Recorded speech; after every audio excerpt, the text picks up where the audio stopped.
Hi friends, today I am going to review the book, Negotiate Your Way to Riches, How to Convince Others to Give You What You Want by Peter Wink. The first steps. Approach negotiations strategically by planning in detail how to get what you want. Set up your tactics, the deliberate steps you are going to take to put your plan into action. Understand your leverage, the advantages that will help you convince the other side that you bring more to the table than they do. Everything in life is an opportunity to negotiate, if you develop a negotiator's mindset. That involves taking 4 simple steps. 1. Recognize negotiating opportunities, they are everywhere. 1. You can even negotiate in the bookstore or the grocery store. 1. Author Peter Wink negotiated a deal from his hairstylist to come at a set time for a set price. 1. You can negotiate with a mechanic to fix your car at his home for a better price. 1. Visualize yourself as a skillful haggler. You have to believe that you are a negotiator to become a negotiator. 1. Tell yourself that you can win every time you negotiate. Believe it. 1. Practice negotiating. Use your skills every day. Gathering information.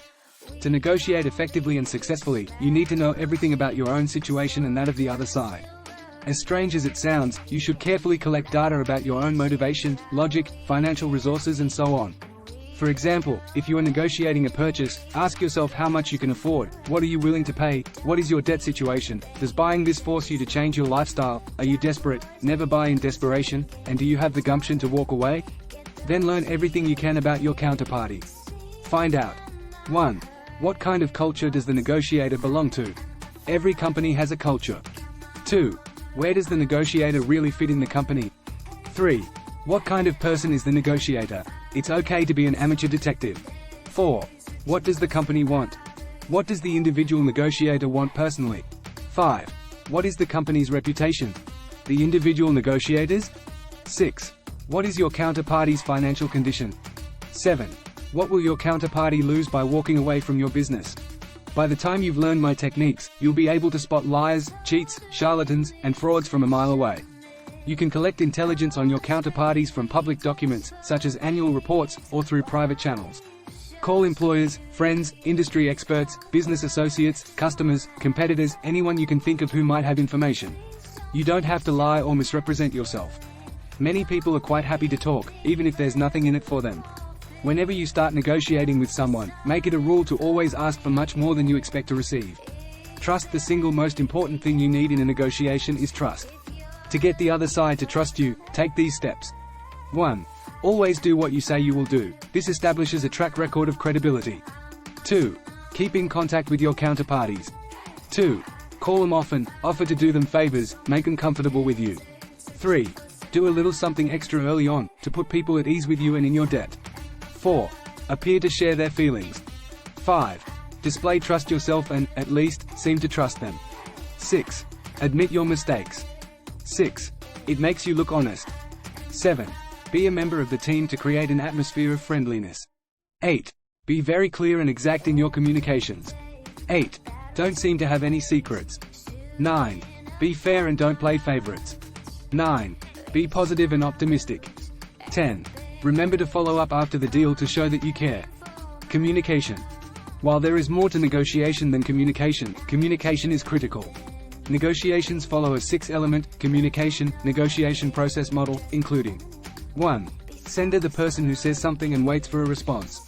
1. Message, what must be gotten across. 1. Encoding, putting the message in clear terms. 1. Channel, the medium that carries the message. 1. Decoding, what the receiver does to interpret and understand the message. 1. Feedback, the receiver's reply. I wish I had $1 for every time I thought negotiations were going smoothly and all of a sudden the other side presented a challenge. Although the model is simple, it can break if subjected to interference. 9 common sources of such interruptions or distortion are: 1. Noise, any distraction, disturbance or interruption, whether physical, visual or audible, can interrupt communication.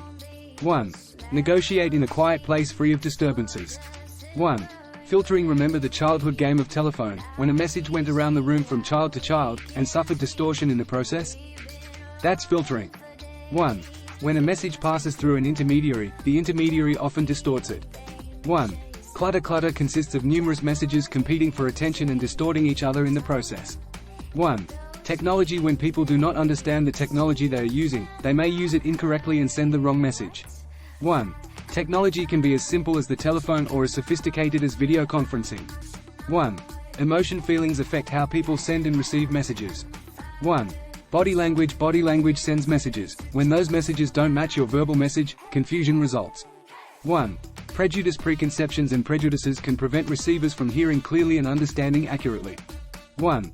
Distrust. Without trust, any communication will be inadequate and ineffective. 1. Words choices. Avoid using words that are ambiguous, offensive or obscure. No matter how much you want to make the deal, always act like it's not that important to you.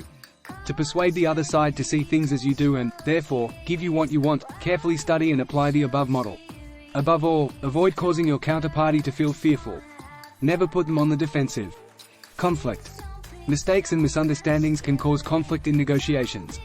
Conflict can be personal, departmental, corporate or between individuals and groups. Conflicts arise because people have different perceptions, don't communicate clearly, have different goals, beliefs or values, and sometimes just because people have different and incompatible personalities. To resolve conflicts and get negotiations back on track. 1. Act quickly to resolve problems before the conflict comes to a head. 2. Communicate very clearly, ask the other side why there seems to be a problem. 3. Calm down, stay cool and cooperate. 4. Try to see things from the counterparty's point of view. What successful negotiators do. The most successful negotiators, from P.T. Barnum to Donald Trump, share 11 distinctive characteristics. 1. They really believe they will win whenever they go into a negotiation. 2. They have strong inquisition skills. 3. They set clear goals. 4. They think strategically, with plans and fallback plans. 5. They make clear, sharp, firm decisions. 6. They visualize success. 7. They are firm but not unbending. 8.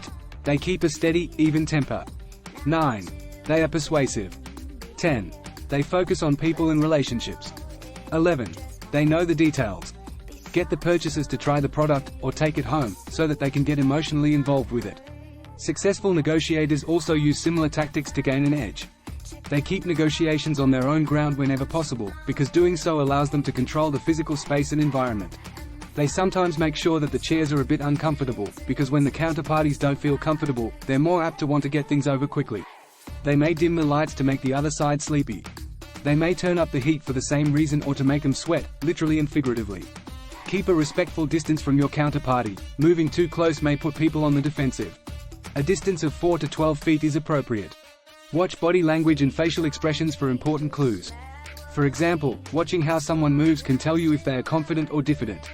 If people stare fixedly at you, look away or ask some idle, irrelevant question to break their concentration.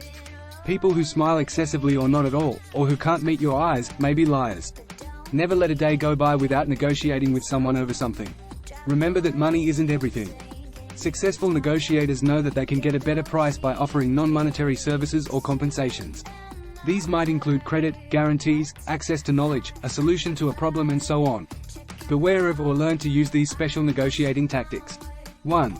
I have to ask the boss. Passing the buck to a higher authority, whether or not it exists, is a popular and effective tactic. 1. Counter it by saying you also have a boss, and by asking a lot of questions about the final authority. 2.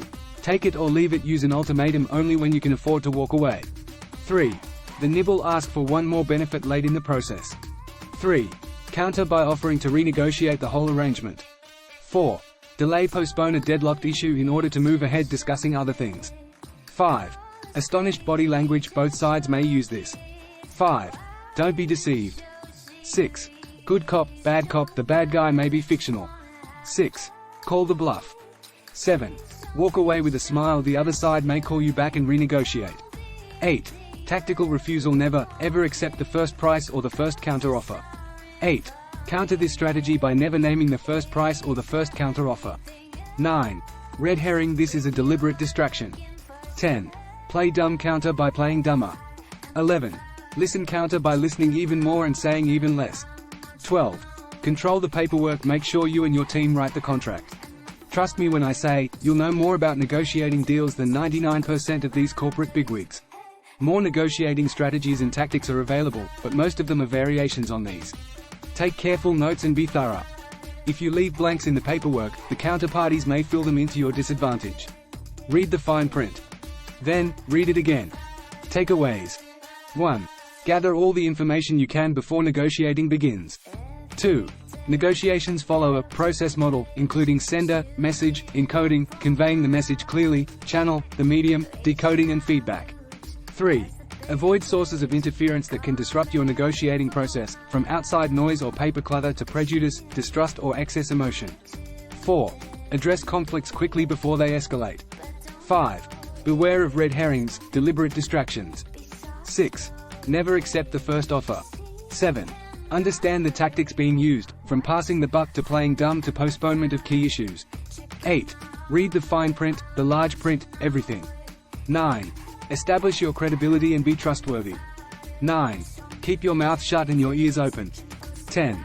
Be aware of your opponent's body language and what it is telling you. 11. If you enjoyed watching our content and want to stay updated with our latest videos, we'd greatly appreciate it if you could subscribe to our YouTube channel. 11. Your support truly means the world to us. Thank you so much for tuning in and watching.